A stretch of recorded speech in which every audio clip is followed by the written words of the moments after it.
This month, the spotlight is on men and helping men improve their flexibility. I'm a physiotherapist. Now, before we begin, I want you to ask yourself why. Why are you trying to improve your flexibility? Assess the task if there is one, or the movement. What part of the body, what certain muscle do you think might be preventing you from achieving the specific task that you're setting out to do? How much flexibility is required? Assess your current flexibility and determine where flexibility is most needed. Each person's individual requirements are different based on their genetic makeup and the task they're trying to perform. Now that you've had a chance to think about the why and the what, I'm going to tell you how. There have been some excellent high-level studies looking at the most effective ways to improve flexibility, and that's where I'm going to be bringing you the information from today. From the hard facts backed up by rigorous testing and scientific data.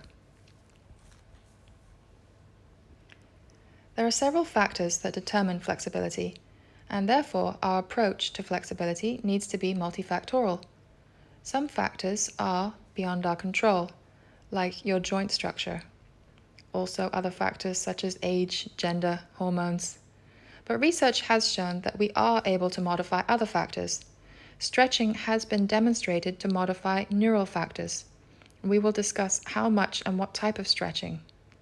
Eccentric loading has been shown to modify the muscle tendon unit structures via sarcomerogenesis, the creation and serial deposition of new sarcomere units.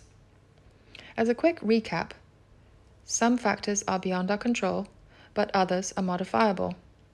The two main ways we can modify our flexibility is via stretching and eccentric loading. If you're not familiar with the term eccentric loading, I want you to picture a bicep curl. So in order for the biceps to shorten concentric means to shorten, the opposing muscle, in this case the triceps, need to lengthen. So this is an example of the triceps being loaded eccentrically.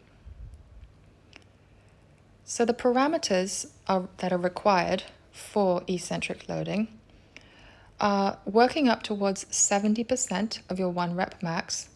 And that might sound like a lot, so perhaps it is something that you want to work up gradually towards.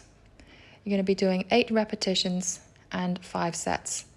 But the good news is this does only need to be done once a week for it to be effective and for you to see improvements in your flexibility. Stretching, on the other hand, does need to be done more frequently. There are several different types of stretching, and you need to be doing the correct type of stretching at the correct time.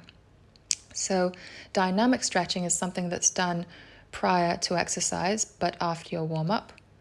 5 to 10 warm-up reps, 8 to 20 maximum movement specific, high velocity but controlled. After your workout, you can do your static stretching, 45 to 90 seconds, 3 to 4 sets. Shouldn't be painful though, it should be 2 out of 10 intensity, but ideally this does need to be done daily.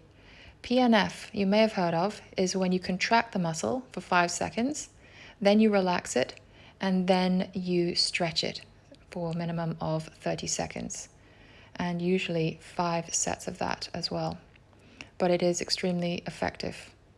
And sometimes you can do that with a partner, or you can use a belt. So I hope this has given you some insight.